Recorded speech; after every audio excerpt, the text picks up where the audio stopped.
Salam sejahtera dan selamat datang sekali lagi ke channel ini Currents VMY. PRK air kuning semakin hangat dan kali ini ada satu kejutan yang besar. Parti Sosialis Malaysia ataupun PSM, mereka nekat ingin masuk gelanggang. Tapi ada satu persoalan besar yang bermain di minda semua orang. Adakah PSM sekadar masuk untuk meramaikan calon atau mereka benar-benar ada peluang untuk mencipta kejutan? Kita akan bongkar segala-galanya termasuklah strategi, cabaran dan juga kontroversi yang menyelubungi PRK kali ini. Jadi teruskan bersama kami hinggalah ke penghujung video sebab ada banyak benda panas yang kita akan bincangkan. Baiklah, PSM telah mengumumkan bahwa mereka akan bertanding di dalam pilihan raya kecil air kuning yang akan berlangsung pada 26 April ini. Timbalan Presiden PSM S. Archelvan mengesahkan bahwa mesyuarat jawatan kuasa pusat PSM telah bersetuju untuk meletakkan calon di kerusi tersebut. Nama calon pula akan diumumkan pada 8 April, hanya beberapa hari sebelum penamaan calon rasmi pada 12 hari bulan April. Jadi siapakah agaknya yang bakal menjadi taruhan PSM kali ini? Sebenarnya PSM bukannya asing di kerusi ini. Dalam pilihan raya umum ke-15 yang lalu, mereka telah meletakkan calon yaitu Bawani KS. Namun, keputusan yang mereka dapat tidaklah begitu memberangsangkan. Hanya 586 undi dan mereka berada di kedudukan keempat di dalam pertandingan 5 penjuru. Malah mereka juga hilang uang deposit. Jadi apa yang membuatkan mereka yakin bahwa kali ini mereka boleh mendapatkan lebih banyak sokongan? Archelvan mengakui bahwa meletakkan calon alternatif ketiga dalam PRK ini adalah satu keputusan yang sukar. Ini karena sistem undian first past the post yang digunakan di Malaysia cenderung untuk memberi kelebihan kepada dua gabungan utama yang bertanding, yaitu Pakatan Harapan Barisan Nasional ataupun PHBN dan Perikatan Nasional.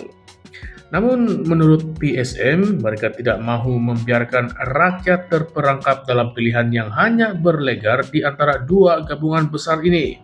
Mereka ingin menawarkan sesuatu yang berbeza, sesuatu yang benar-benar berlandaskan perjuangan rakyat, khususnya golongan pekerja.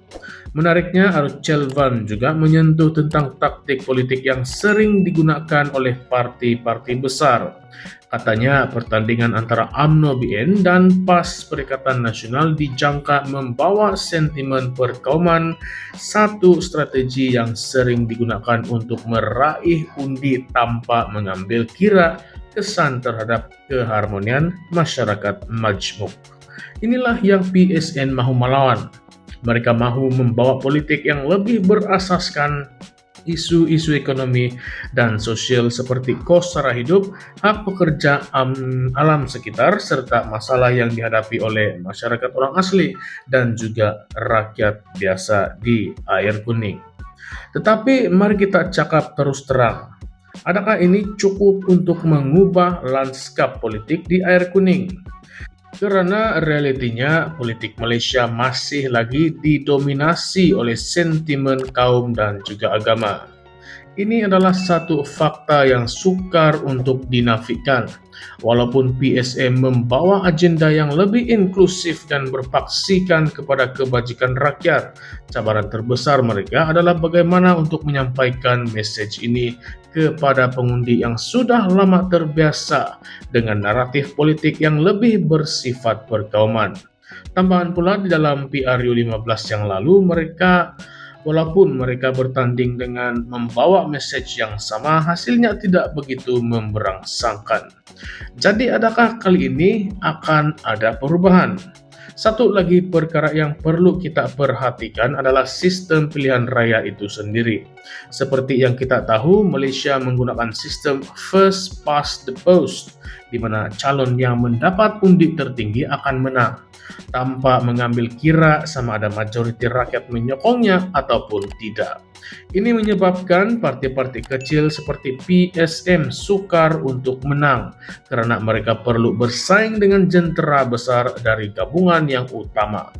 Ini juga menimbulkan persoalan sama ada sistem pilihan raya kita perlu diubah kepada sistem yang lebih adil dan memberi peluang kepada semua untuk bertanding secara lebih seimbang.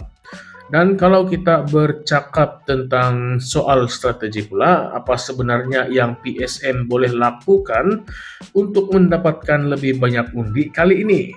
Adakah mereka akan mengubah pendekatan mereka? Adakah mereka akan coba menarik undi dari golongan yang selama ini mengundi PHBN ataupun Perikatan Nasional? Atau adakah mereka hanya akan bergantung kepada penyokong tegar mereka yang sedia ada? Selain itu, salah satu isu yang perlu diberi perhatian ialah liputan media. Dalam politik Malaysia, partai-partai kecil sering kali tenggelam karena media lebih banyak memberi tumpuan kepada pertembungan antara dua gabungan utama. Ini bermakna jika PSM mahu mendapat perhatian, mereka perlu lebih agresif dalam kempen mereka, menggunakan media sosial dengan lebih efektif dan memastikan mesej mereka sampai kepada pengundi. Persoalannya sekarang, adakah penyertaan PSM dalam PRK Air Kuning ini akan memberi kesan yang besar terhadap keputusan pilihan raya, atau adakah mereka hanya akan menjadi spoiler yang memecahkan undi dan akhirnya membantu satu pihak lain untuk menang?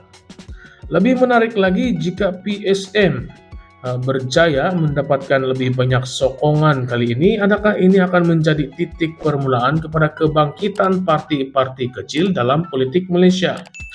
Adakah ini satu petanda bahwa rakyat Malaysia sudah mulai bosan dengan pilihan politik yang terhad kepada dua gabungan besar? Apapun satu perkara yang pasti, PRK Air Kuning ini bukan sekadar satu lagi pilihan raya kecil yang biasa, tetapi ia adalah medan ujian, bukan sahaja untuk PSM, tetapi juga untuk sistem politik kita secara keseluruhannya. Adakah rakyat akan terus memilih di antara dua parti utama, ataupun adakah mereka bersedia untuk mencoba sesuatu yang baru? Jadi apakah pendapat Anda semua? Adakah PSM mampu mencipta kejutan kali ini, atau mereka hanya akan mengulangi keputusan PRU 15 yang lalu? Dan yang lebih penting, adakah rakyat Malaysia sudah bersedia untuk menerima pilihan politik yang lebih luas? Atau kita masih terperangkap dalam pola lama yang hanya berkisar tentang antara dua gabungan besar? Kongsikan pendapat Anda di ruangan komen dan jangan lupa untuk like, share, dan juga subscribe untuk lebih banyak analisis politik yang panas dan juga menarik. Jumpa lagi di dalam video yang seterusnya. Current Sphere MY signing off.